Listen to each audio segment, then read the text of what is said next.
I think the thing that's most annoying me about 2018 is that at the beginning of the year we had so many amazing films out at once, and then February came along and there wasn't really that much that I wanted to see. And then as March has progressed, there have been quite a few films that I want to see, and there are still some films that are either just out or were released a couple of weeks ago that I still need to see. So hopefully when I next do a 2018 movie reviews video, I will be able to talk about those. But today we are starting off with probably and surprisingly the most controversial, and this is Peter Rabbit. Now I grew up liking Peter Rabbit, by which I mean I had a kind of like a Sylvanian Families Peter Rabbit, but I don't think it was an actual Sylvanian Families, and that was basically my love of Peter Rabbit. Then I saw Beatrix Potter, and then I saw bits of the documentary that Helena Bonham Carter did about the early years of Beatrix Potter, and my knowledge of the creation of Peter Rabbit grew and grew, and I've come to be very fond of the character and the creation of Beatrix Potter herself. Obviously, Peter Rabbit is marketed as a family film, but I feel like it's more of a kids' film.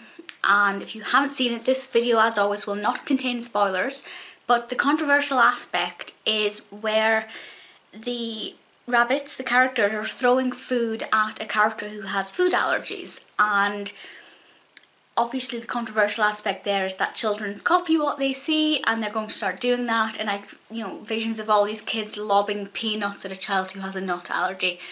Obviously it's kind of done in a way that is in bad taste, because yes, there's the argument that it's showing the rabbits, the characters being naughty, but children kind of don't always pick up on that moral aspect.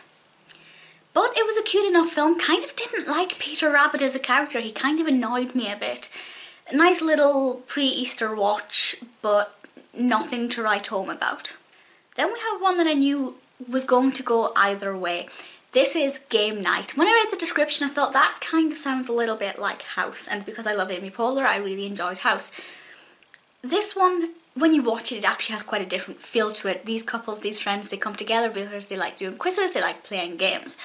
And one night, on their game night, things take a very dark and slightly disturbing turn, and it suddenly becomes more of an action-based film. And the thing I love about this is a lot of the characters, I can't really explain this without giving spoilers, so please bear with me, but they're quite blasé about a lot that's happening, but it comes across as wit, unintentional wit, and it's so funny. It's a lot more funny than I thought it would be.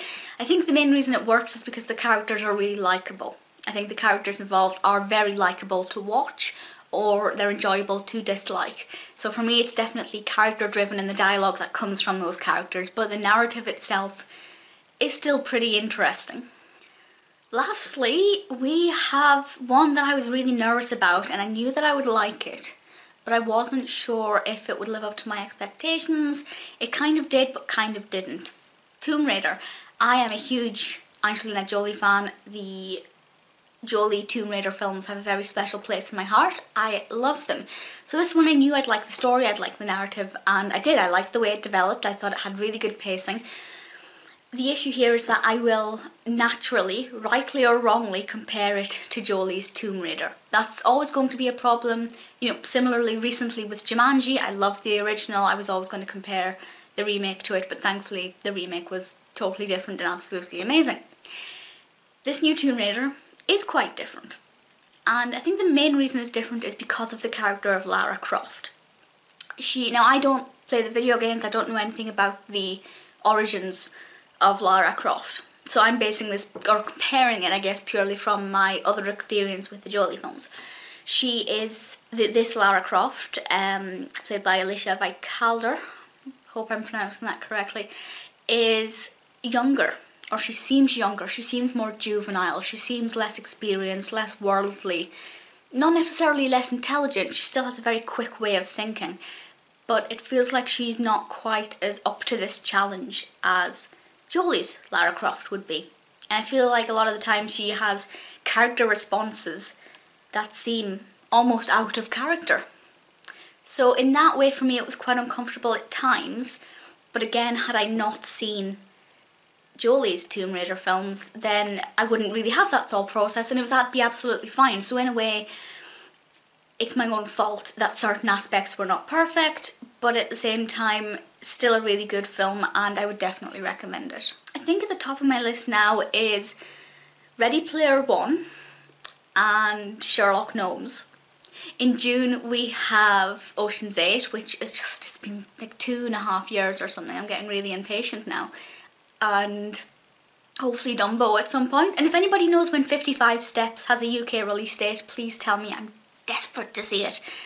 If you see any of these films, of course, let me know what you think of them and any recommendations for any other films. I'd love to hear them, and I'll speak to you all soon.